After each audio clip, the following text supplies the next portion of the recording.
야, 오늘은 정말 제가 짧게 한 시간을 하는 거기 때문에 다른 긴 주제를 할 수 없고요. 주제는 짧은 주제는 아니지만 오늘은 짧게 한 시간에 걸쳐 살펴보겠습니다. 오늘의 주제는 예수 그리스도의 재림이라는 주제를 가지고 살펴보겠습니다. 먼저 본문 말씀은 요한복음 14장 2절에서 3절 말씀 한번 보겠습니다. 요한복음 14장 2절에서 3절입니다.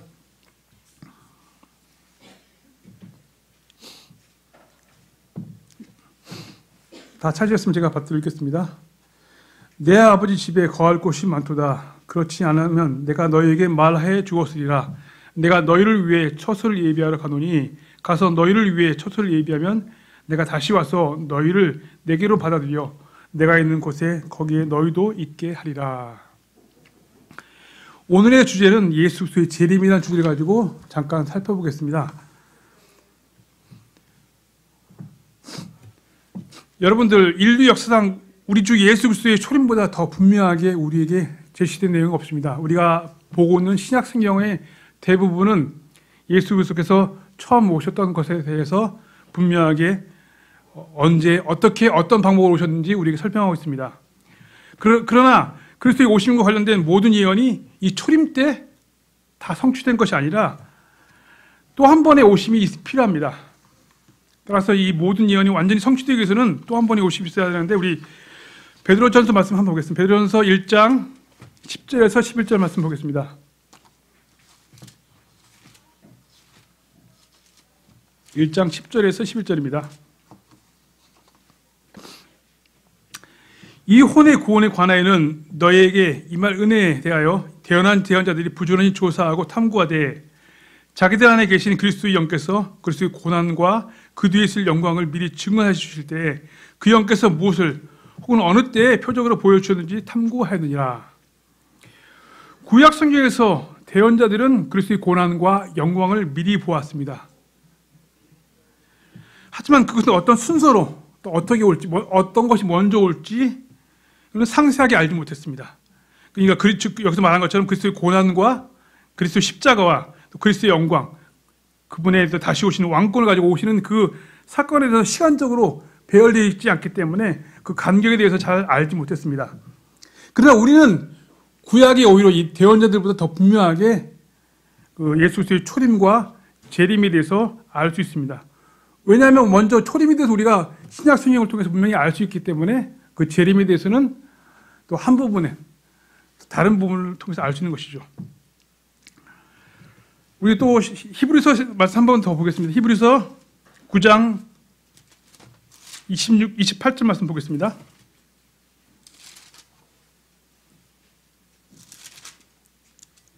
보시면요, 이와 같이 그리스도께서도 많은 사람의 죄들을 담당하시려고 다 한 번 드려주셨으며, 우리가 다 아는 것처럼 예수 그리스도 십자가의 죽으심에 대해서 말하고 있죠. 또 자신을 기다리는 자들에게 죄와 상관없이 두 번째 나타나사 구원에 이르게 하시리라. 여기서 두 번째 나타나사, 이것이 오늘 살펴볼 그리스도의 재림이라는 것입니다. 재림이라는 말 그대로 첫 번째 그 재가 다시지죠. 다시 오시는 것. 예수 그리스도께서는 대언자로서 우리를 의롭게 하기 위해서 죽으셨습니다. 그리고 제사장으로서 지금 우리를 위해서 변호인이 되어서 변호하고 계십니다. 뿐만 아니라 거룩하게 계신 분으로서 우리를 하나님 앞에 앉아 계실 뿐만 아니라 이제 왕으로서 우리를 영원롭게 하기 위해서 다시 오실 것입니다. 재림은 초림을 필요로 하고 초림 역시 재림을 필요로 하고 있습니다. 서로 이것이 상호 보완적인 것이죠. 구원의 계획을 완성시키기 위해서는 초림과 재림 모두가 필요한 것입니다. 초림은 우리의 혼의 구원을 위한 것이고 재림은 우리의 몸의 구원을 위해 필요한 것입니다. 그리스도께서 다시 오실 때까지는 우리의 몸이 부활하지 않을 것이기 때문입니다. 우리 재림에 관련된 성경 구절 한번 몇 가지 살펴보겠습니다. 마태복음 16장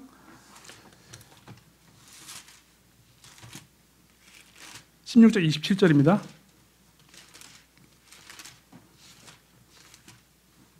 16장 27절 보시면요, 사람의 아들이 자기 아버지 영광 중에 자기 천사들과 함께 올 것이요 그때 그가 각 사람에게 그 행위대로 갚아주리라. 또 약간 성경을 좀 더 넣은 것을 25장에 보시면, 마태복음 25장 31절에서 33절 보시면요, 31절에서 33절 보시면요. 그가 큰 나팔 소리와 함께 자기 천사들을 보내리니 그들이 그의 선택받은 자를 하늘의 이 끝에서 저 끝까지 사방에서 함께 모으리라.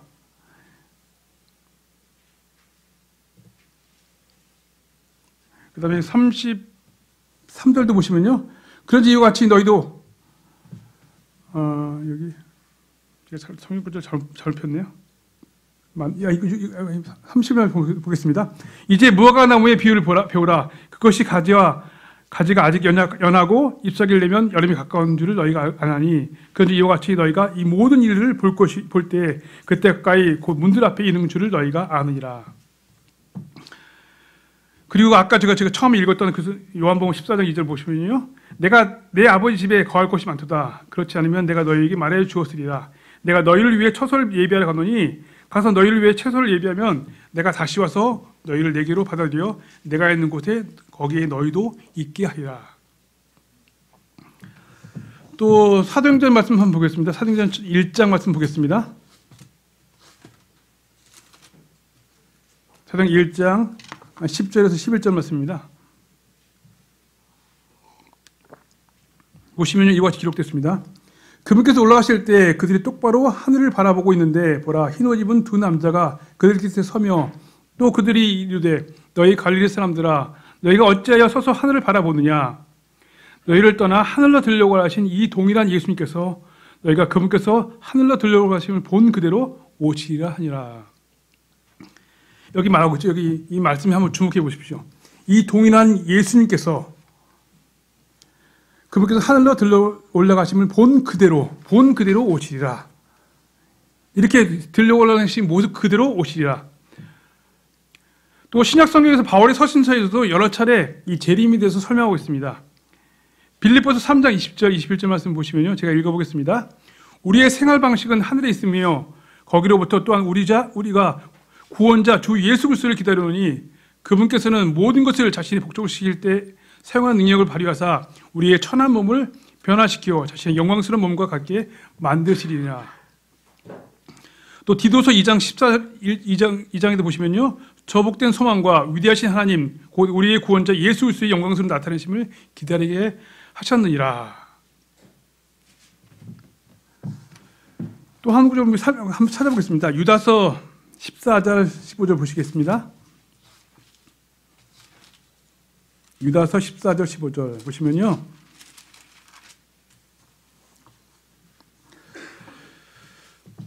유다서 14절 15절 보시면요. 아담으로부터 일곱 번째 사람이 에녹도 이들에 관하여 대언하여 이르되 보라 주께서 자신 수많은 성도와 함께 오시나니 이것은 모든 사람에게 심판을 집행하사 그들 가운데 경건치 아니한 모든 자들이 경건치 아니하게 범한 모든 경건치 아니한 행위와 또 경건치 아니한 죄인들이 그분을 대적하여 말한 모든 거친 발언에 대하여 그들을 정죄하려 하심이라 하였느니라. 이와 같이 성경에서 곳곳에서 예수 그리스도께서 다시 오신다는 약속은 우리 분명하게 이야기하고 있습니다. 그분께서는 한 번 오셔서 우리를 구원하실 뿐만 아니라 그 구원을 완전하기 위해서 다시 오신다고 성경에 약속하고 있습니다. 자, 그렇다면 그 예수님께서 언제 오시냐? 그것에 관해서 우리는 어떻게 알 수 있습니까? 예수 그리스도께서 다시 오신 정확한 때는 우리가 아무도 알 수 없습니다. 그것이 문제인 거죠. 만약 그 시기를 알 수 있다면 큰 문제가 아니지만 그것은 정확하게 알 수 없습니다. 예수님조차도 지상에 계실 때 그러나 그날과 그 시각은 결코 아무도 알지 못하나니 하늘에 있는 천사들도 알지 못하고 아들도 알지 못하며 아버지만 아시니라. 그리고 예수님께서 부활하신 후 아직 승천하기 그 전에 재림 때에 관해 제자들이 그 질문에 이와 같이 대답했습니다. 그분께서 그들에게 이르시되 그때나 그 시기는 아버지께서 자신의 권능 안에 두셨으니 너희가 알 바가 아니라고 사도행전 1장 7절에서 말씀하고 있습니다. 우리가 정확한 시기는 알 수 없지만 성경을 통해서 그 때가 어느 때가 될 정도는 우리가 알 수 있습니다. 바로 그것은 요한계시록 20장에 있는 것처럼 그 천년왕국 이전에라고 될 것이라는 것을 우리가 알 수 있습니다. 요한복음 계시록 20장 1절에서 6절에서는 7번이 반복되어서 천년이라는 기간에 대해서 설명하고 있습니다. 이것은 성경에서 되게 가장 중요한 내용 중에 한 구절인데요. 그 내용에 따르면 그 천년왕국 이전에 예수님께서 다시 오신다고 말씀하고 있습니다. 자, 그렇다면 예수님께서 어떤 방법으로 오시는가? 아까 좀 전에 그 사도행전 1장에서 본 것처럼요. 그분께서는 승천하신 모습 그대로 오신다고 말씀했습니다. 우리 성경 한 구절 또 찾아볼까요? 성경의 맨 마지막 장 요한계시록 1장 7절 한번 보겠습니다. 요한계시록 1장 7절 보시면요, 이와 같이 기록되었습니다. 보라, 그분께서 구름들과 함께 오시리니라. 모든 이 그분을 보겠고 그분을 찢은 자들도 볼 것이요 땅의 모든 족속들이 그분으로 인하여 통곡하리니 참으로 그러하리로다. 아멘. 또 마태복음 16장에서 이와 같이 말씀하겠습니다. 사람의 아들이 자기 아버지의 영광 중에 자기 천사들과 함께 올 것이요 그때 그가 각 사람에게 그 행위대로 갚아주리라. 이 몇몇의 구절들을 보면 우리가 예수 그리스도가 다시 오실 때는 초림과 좀 다른 모습인 것을 우리가 알 수 있습니다. 예수님께서 올라가실 때는 혼자 올라갔습니다. 그러나 이제 오실 때는 그분 뒤에는 혼자가 아니라 천상의 무리와 함께 온다는 것을 우리가 알 수 있습니다. 자, 근데 예수 그리스도께서 재림하시는 그 모습은 우리가 두 가지로 나눠 볼 수 있습니다. 첫 번째, 그것은 바로 그분께서 우리를 데려오시는 휴거, 그리고 그분께서 이 땅에 오시는 재림. 그래서 그것을 구분해서 우리 어떻게 얘기하냐면, 휴거를 말할 때 휴거는 공중 재림이라고 얘기합니다. 왜냐하면 그분께서 공중에서 우리를 만나서 우리를 데려가시기 때문에, 그리고 다시 오시는 그 재림은 지상 재림이라고 이렇게 편의상 이렇게 부릅니다. 그러니까 예수님이 두 번째 오시는데 공중에서 재림하셔서 우리를 데려가신 공중 재림이 휴거가 있고, 그 다음에 두 번째 이 땅에 지상에 오셔서 지상을 다 정리하시고 완전히 쓸어버리시는 지상 재림, 이 두 가지로 볼 수 있습니다. 우리 데살로니가전서 4장 15절 17절 말씀 한번 보겠습니다. 데살로니가전서 4장 15절에서 17절 말씀입니다.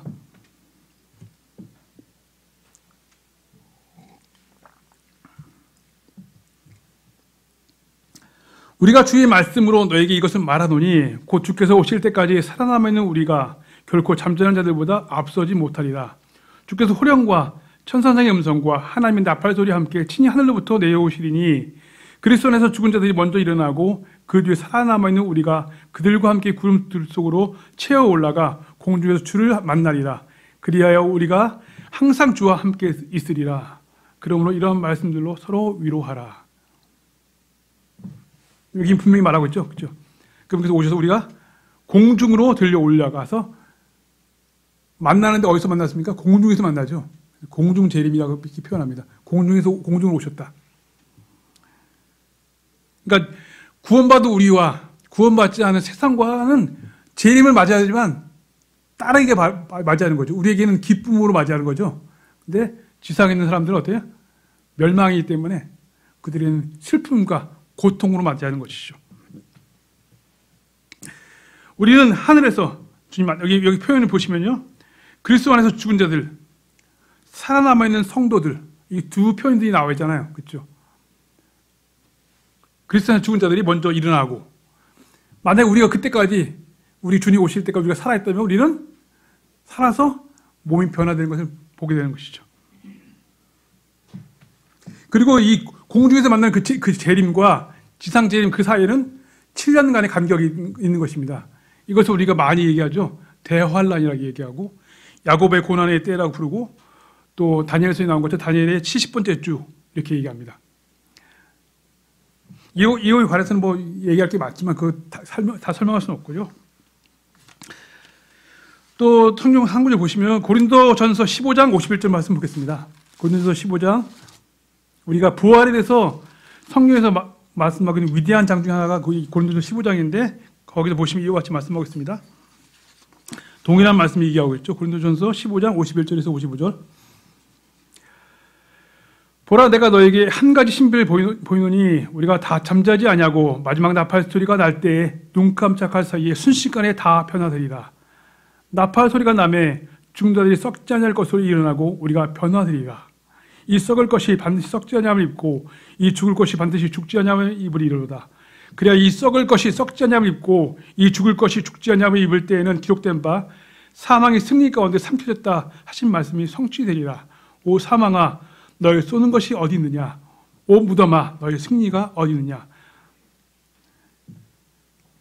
이거 참으로 놀랍고 영광스러운 말씀이죠. 그렇죠? 여러분들 우리가 매일 볼 때마다 저도 나이가 50이 좀 넘었는데 제가 지금이 2022년이잖아요.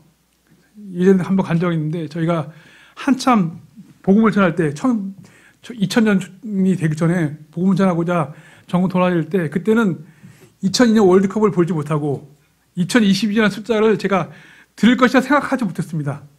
못했는데 지금 그 해가 왔고 2010년도 아니고 2020년이 됐습니다. 참으로 주님께서 언제 오실지 까맣게 보입니다. 그러나 주님께서는 오신다고 말씀하셨고 오늘 그 말씀에 대해서 공부하고 있는 것입니다. 정말 많은 사람들이 1900년, 2000년이 될 때쯤에는 주님께서 오신다는 그 기대감이 있었습니다. 왜냐하면 우리 그 성경에 보면 천년책 있잖아요. 보시면요. 7번째 천년이 거의 다가오는 그때이기 때문에 예수님께서 오실 것이다 기대가 있었지만 그 2000년이 지나고 나서 사람들의 소망이 급격히 식었던 것 같아요. 이제 더 이상 예수님께서 오신다는 약속이 아닌 것 같다. 이걸 보면 또 하나님의 시간 스케줄은요, 우리의 스케줄대로 움직이는 것이 아닙니다. 우리는 이렇게 해서 우리의 계획대로 이렇게 주님께서 오셨으면 좋겠는데, 주님은 우리의 스케줄대로 오시는 것이 아니라 그분의 스케줄이 있죠. 그분의 달력이 있습니다. 그래서 그분의 달력을 따라가기 위해서는 우리에게 필요한 것이 인내입니다. 우리의 몸이 쇠해가고 우리의 가진 것이 점점 줄어들 때 우리가 무엇을 소망해야겠습니까? 주님을 소망하고 하늘에서 오실 그 주님을 소망하는 우리 모두가 되기를 참으로 원합니다. 바울은 우리 모두가 죽지 아니할 것을 말합니다. 성경에서 잠잔다는 표현은 여러 차례 죽음을 의미하는 것을 우리가 볼 수 있습니다. 요한복음 11장에서도 우리 친구 나사로가 잠들었느니라 하고 예수님께서 말씀하신 것을 우리가 볼 수 있죠. 예수 그리스도께서 돌아오실 때 모든 성도들이 죽지 아니할 것을 성경은 말하고 있습니다. 죽지 아니하는 그 사람들은 공중에서 주님을 만나 변화되는 그 영광스러운 그 휴거를 맞이하게 될 것입니다. 그러나 우리 모두가 변화되리라. 휴거가 일어나면 어떤 신자들은 죽은 자들부터 일어나게 될 것이고 어떤 믿는 자들은 살아있는 채로 들려 올라가게 될 것입니다. 그러나 모두가 죽었던 자들도 살아있던 자들도 모두가 변화될 것을 말하고 있습니다. 우리의 죽을 몸들은 죽지 아니하고 그리스도의 영광스러운 몸같이 변모될 것입니다. 여러분 얼마 남지 않았습니다. 여러분의 소망을 놓지 않고 끝까지 이 경주를 했으면 좋겠습니다. 자, 두 번째 예수 그리스도의 재림의 두 번째 모습은 지상 재림이라는 모습입니다. 그리스도의 다시 오심의 두 번째 단계는 지상 재림인데 그것은 그분의 영광을 우리가 눈에 보이게 볼 그 날입니다. 초림 때 예수 그리스도는 인간의 육신의 몸을 입고 오셨습니다. 이 성육신하심은 주님의 권능과 하나님의 되심을 그분의 몸 안에 감추어둔 것입니다. 그러나 재림하신 주님은 세상에 있기 전에 아버지와 함께 누리던 영광스러운 옷으로 영광스러운 그 모습으로 옷 입으실 것입니다. 그 두 번째 그 지상 재림도 휴거처럼 갑자기 일어날 것입니다. 우리 마태복음 24장 한번 30절 말씀 보겠습니다.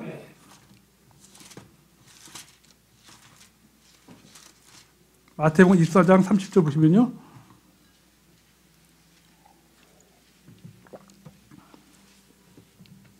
그때 사람의 아들의 표적이 하늘에 나타나고 그때 땅의 모든 지파가 애곡하고 사람의 아들이 권능과 큰 영을 가지고 하늘의 구름들 가운데 오는 것을 보리라.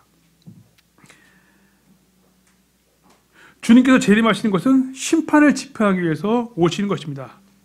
천사가 땅에 포도주를 수확하고 그 열매를 포도주에 던져 넣을 것입니다.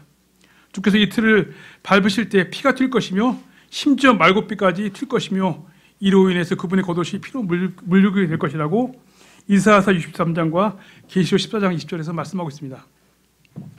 우리 성경 또 한 구절 볼까요? 계시록 14장 17절에서 20절 말씀 보겠습니다.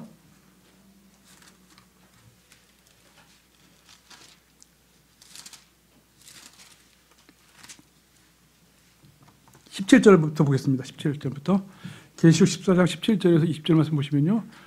또 다른 천사가 하늘에 있는 성전에서 나오는데 그에게도 예리한 낯이 있더라. 또 불을 다스릴 권능을 가진 또 다른 천사가 제단으로부터 나와 예리한 낯을 가진 자에게 큰 외침으로 외쳐 이르되 너희 예리한 낯을 휘둘러 땅의 포도송들을 모으라. 땅의 포도들이 충분히 익었느니라 하더라. 그 천사가 자기 낯을 땅에 휘둘러 땅의 포도주를 모아 하나님의 진노의 큰 포도즙 속에 던지니 도시 밖에서 그 포도즙틀을 밟혔고 포도즙 틀에서 피가 나와 말굴레까지 닿았으며 1600 스타디온이나 퍼졌더라. 여러분 포도즙 틀이 어떤 것인지 아십니까? 포도를 갖다가 그 틀 안에 넣고 발로 밟는 거예요.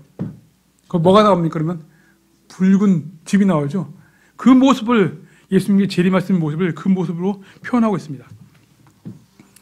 그렇다면 우리가 재림의 모습이 어떤 모습이 될지 우리가 분명히 알 수 있죠. 자, 그렇다면 우리가 오늘 말씀을 거의 마무리하는 단계를 보시면요. 그렇다면 예수 그리스도의 재림은 우리 어떤 의미인가? 예수 그리스도의 재림은 성경에서 우리가 반드시 알아야 할 주제 중 하나입니다. 이것은 어떤 지적인 호기심 때문에 공부하는 주제가 아닙니다. 여러분들 우리가 일상생활에 겪고 있는 경험하는 실제적인 문제들, 정치적인 문제들, 경제적인 문제들, 사회적인 문제들, 그런 모든 문제들이 우리가 전하는 복음을 통해서 해결될 수 있습니까? 그런 것이 아닙니다. 그러나 모든 문제들은 예수 그리스도께서 다시 오실 때만이 해결될 수 있습니다. 예수 그리스도의 재림이 늦어지면 늦어질수록 그러한 문제의 해결은 더 점점 늦어지는 것뿐입니다. 이사야서 2장 4절에 이와 같이 말씀입니다. 그가 말씀하고 있습니다. 그가 민족들 가운데서 심판하며 많은 백성들을 꾸짖으리니 그들이 자기들의 칼을 쳐서 보습으로 만들고 자기들의 창을 쳐서 가지치는 낫으로 만들리라. 민족이 민족을 치려고 칼을 들지 아니하고 그들이 다시는 전쟁을 배우지 아니하리라. 여러분들 이 구절 다 아시다시피 우리 UN 본부 앞에 이 구절이 그 뒷부분만 인용되어 있다 하거든요. 유엔은 이러한 목표를 가지고 일합니다. 그러나 그들은 알지 못하는데 그러한 세상은 우리 주님께서 다시 오시지 않고는 결코 이루어질 수 없다는 것입니다. 그리스도께서 재림하셔서 천정국을 세우시는 것만이 이 땅의 모든 전쟁과 모든 노사간의 갈등과 사회의 운동과 무정부의 운동을 종식시키는 유일한 방법인 것입니다. 사탄과 그의 악한 영향이 제거될 유일한 길은 예수 그리스도께서 다시 오시는 것입니다. 주님께서 다시 오시면 주님께서는 사탄을 결박하여 천년 동안 가둘 것입니다. 그때가 되어야만이 우리가 원하는 그 모든 희망찬 그 나라가 이루어질 수 있는 것입니다. 아담의 타락 이후에 땅이 저주받아서 가시덤불과 엉겅퀴와 온갖 병균과 해로운 것들로 가득 차게 되었습니다. 그리고 인간은 땀 흘려서 고생해야만이 그 양식을 얻을 수 있게 되었습니다. 로마서 8장은 이와 같이 말씀하고 있습니다. 또 온 창조 세계가 지금까지 함께 신음하며 고통 중에 산구를 치는 줄 우리가 아노니 그들뿐만 아니라 우리 자신 곧 성령의 천녀매를 소유한 우리까지도 속으로 신음하며 양자 삼으신 곧 우리 몸의 구속을 기다림은 우리가 소망으로 구원받았기 때문이라. 그러나 보이는 소망은 소망이 아니니 어찌하여 사람이 보는 것을 여전히 바라리요. 그러나 우리가 보지 못하는 것을 우리가 바라면 인내로 그들 기다리느니라. 보이는 것은 소망이 아니라고 얘기했죠. 보이지 않는 것을 바란다고 어떻게 기다린다고 했습니까? 인내로 기다린다고 말하고 있습니다. 이와 같이 성령께서도 우리 연약함을 도우시라니 우리가 마땅히 기도할 바를 알지 못하나 성령께서 말로 할 수 없는 신음으로 친히 우리를 위해 중보하시니라. 그렇기 때문에 예수 그리스도의 재림은 그리스도인에게 복된 소망이라고 말씀하고 있습니다. 우리 다 같이 디도서 2장 13절 말씀을 찾아보겠습니다.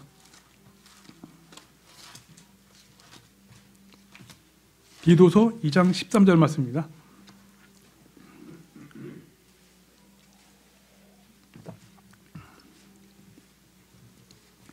찾으셨으면 이 구절 한번 다 같이 함께 한 목소리 한번 읽어보겠습니다. 디도서 2장 13절입니다. 디도서 2장 13절 같이 한번 읽어보겠습니다. 시작. 저 복된 소망과 위대하신 하나님 곧 우리의 구원자 예수 그리스도의 영광스러운 나타나심을 기다리게 하셨느니라. 대부분의 그리스도인들은 소망이라고 말하면 우리가 구원받을 소망을 떠올리지만 이것은 그것을 말하고 있는 것입니다. 바로 예수 그리스도께서 다시 오실 때 그때 그것을 복된 소망이라고 말씀하고 있습니다. 우리는 우리 예수 그리스도를 통해서 구원을 받았습니다. 그러나 우리는 그것을 바라는 것은 아닙니다. 그러나 그 소망이 완전하기 위해서는 예수 그리스도께서 다시 오셔야 하는 것입니다. 요한일서 말씀, 우리 성경부 참고 적어보죠. 요한일서 3장 1절부터 보겠습니다. 3장 1절.